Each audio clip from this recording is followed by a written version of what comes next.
Hi boys and girls. Come on, say that again. Alright. Okay. Alright. Hey Rosie. Rosie, say hi to everybody at Pinewoods. Right, today what we're going to do, and I don't think Rosie can help me, can you darling?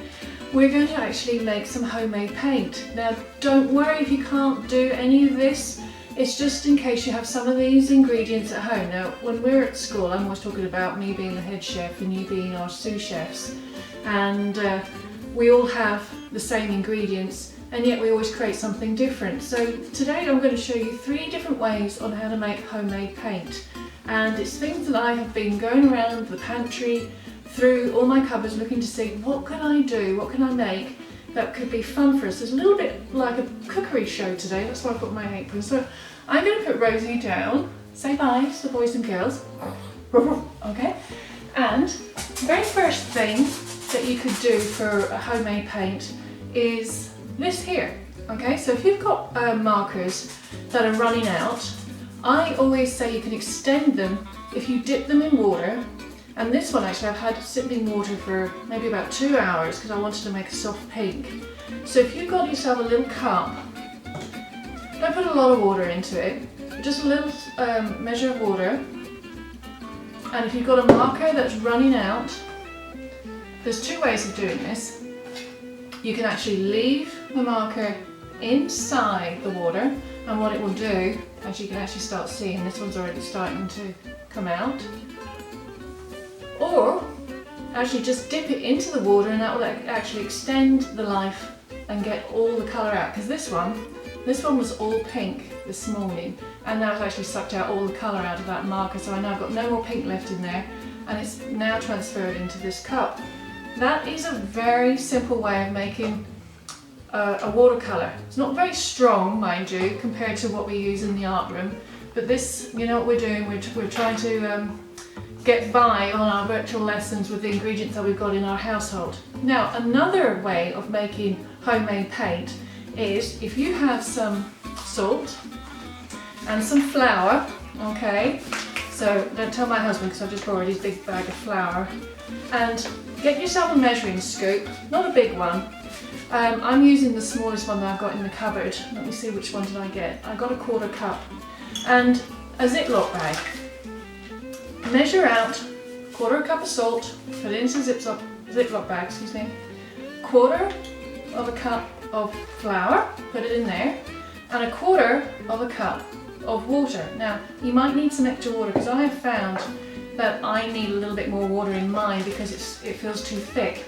Now that's what it should look like, okay? Now if you've got food colouring, this is where we add the colouring. So I've got, not a lot, but I've got these little tiny sachets of food colouring. I'm going to pick a green actually. And you don't need too much, but you know what food colouring is like, a little bit goes a long way. So I'm just going to do a couple of dots. That should be enough. Okay, make sure I've got the lid on that. And put that. I always keep these in a Ziploc bag so they don't spill all over the place. That's my safety thing in the house. And same here, zip this up. If you're struggling, get an adult to do it for you because you don't want to make a mess in the house with this. And then mush it together. Now do you see what's happening? We're actually making paint. Now what I tend to do is I twist my bag as well, with it zipped up as well, and I like to do that. And you can see I've actually made a pink one as well, so look at the colours that I've got there. I'm going to show you, I'm going to send you a photograph as well of how to make homemade paintbrushes. So if you haven't got any paintbrushes, remember you've got your finger, you could use a Q-tip, a cotton ball, and I'm going to send you, like I said, some photographs of other neat ideas that you can find objects around your house to make paintbrushes with. So I'm going to let that smush up, and I'm going to show you one more way of making paint. This will be egg tempera paint. So you've got, so far, watercolours with markers, flour and salt paint. With the flour and salt paint though, store it in the refrigerator. And also when you are trying to paint with it, use a plate, put a little bit on a plate, okay, so that you don't keep having to try and dip into the Ziploc bag because you'll have an accident in that direction. The next one is simply this and this, okay? And this is where you're going to make egg tempera.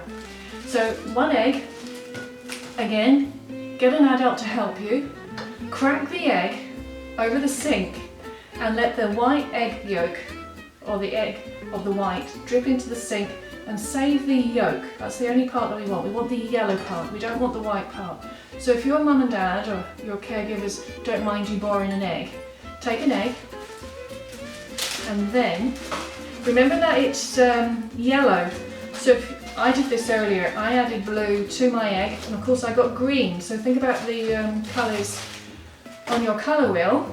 So today I'm going to do some red. I'm going to just put a couple of dots of red. Again, a lot goes a long way.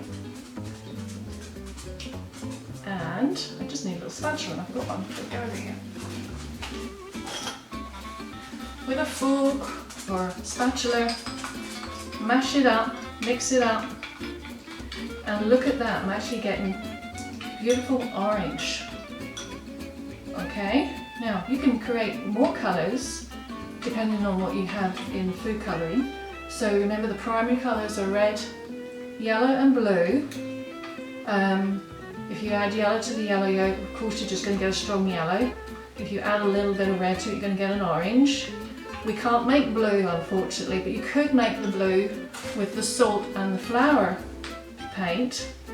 This is probably my favourite homemade paint, and if you find that you want to, you could actually just a little dash of water. I like to just do that a little bit. Again, these paints, if you can, put a lid on it or some plastic wrap on it, store it in the fridge. Alright, but don't make a lot, because you don't need a lot, because we're all working individually until we get back into the classroom again. So I'm just going to set that to the side. Now, just for something fun, we should all have toilet rolls, holders. Get yourself some paper and you can start doing some simple printmaking. I'm just going to do a couple of dots here with mine. I did some green earlier. And you can start making radial designs. Okay, so that's our lesson today on making homemade paint. It's a bit of a cookery lesson, a little bit of combining art with science. My art assistant has disappeared, haven't you, Rosie? So there you go, you see, like printing with our homemade paints. Now it's your turn, boys and girls. Let's go and make some art.